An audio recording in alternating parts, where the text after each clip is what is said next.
Greetings, fellow watch comrades, and welcome to this separate, special, standalone section on the Caspian Sea Monster, brought to you by popular demand from those who wanted more details tied to the close-up shots of the Caspian Sea Monster. I'm Craig Hester, the watch comrade, and we appreciate you joining us.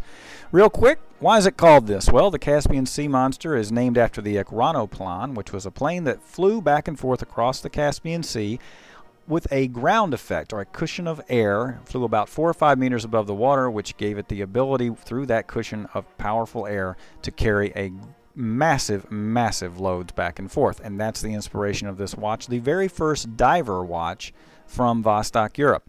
What are some of the specs on this watch? Well, it is a massive unit. It is 47 millimeters across and about 16 millimeters thick on that case, as you see me showing there, the side of it. That is a little bit more than 15 millimeters, so I round up at 16. There's your exhibition case back showing the highly decorated 32 jewel Vostok movement that comes in every Vostok watch built in Chistopol, Russia. Depending upon the watch, it'll have slightly different complications. You're also seeing the sandblasted case on this one, which is the first Vostok-Europe to use that kind of case material as opposed to the chrome brushed or matte. This is the first Russian watch, we believe, definitely the first Vostok-Europe ever to utilize the Tritium Tube technology.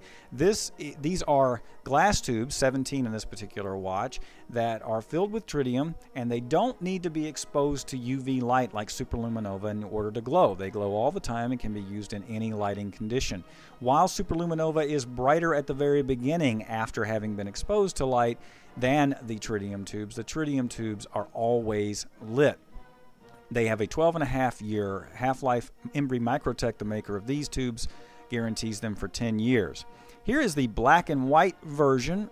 This video has two versions of the Caspian Sea Monster, and what I'm showing you here is that it has a screw-in crown, and it has the day-night indicator. You can see in that half circle there as it moves from white to dark, showing the day-night indicator, and it has the digital, in the traditional sense of digital, in that it's Arabic numerals, readout of the GMT, or military time, which is slaved to the regular hour, but it is showing you the military time. The screw-in crown gives you the 20 ATM. This is a true diver.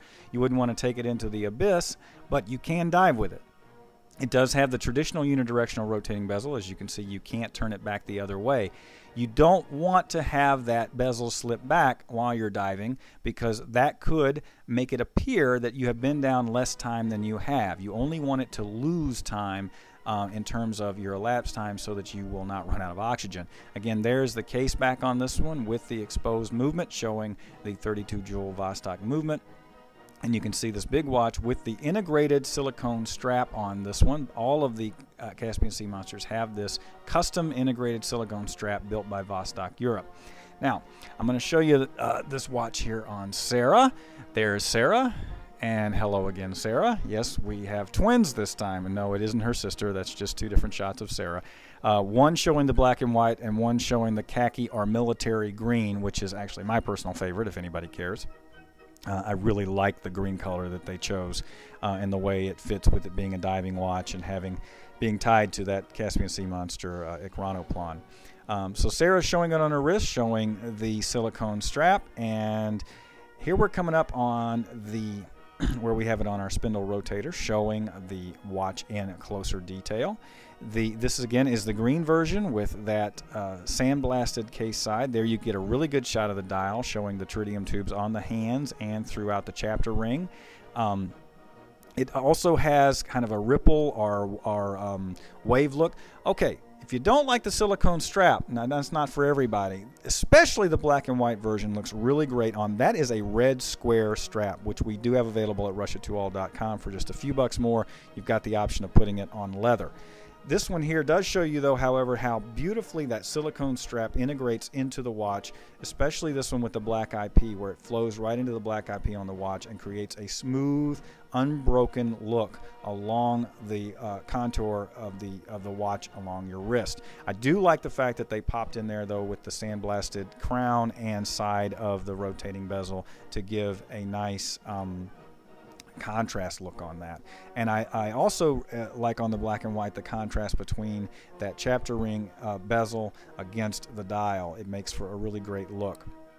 We're also going to show you these closer up on Sarah's wrist. Now keep in mind that Sarah doesn't exactly have a big wrist, so this watch pretty much swallows her wrist. But even a big guy is gonna, you know, when you're wearing this watch, even a big guy is gonna have a tough time making this one look dainty. This is a big in-your-face watch. It is not for the faint of heart. It is not for somebody who, you know, this is not by any means a dress watch. This is a big, sporty diving watch for guys who want their watch to get noticed.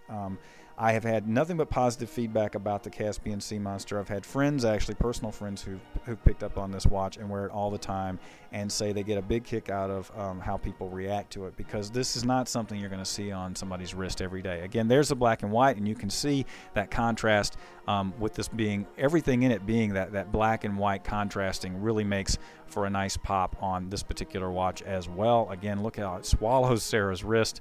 I think she has about a 5.5 inch wrist, maybe 6 inches. So you bigger guys, it's going to look a little smaller than that, but again, you're going to have to be pretty huge for that to disappear on your wrist. All right, guys, I'm Craig Hester.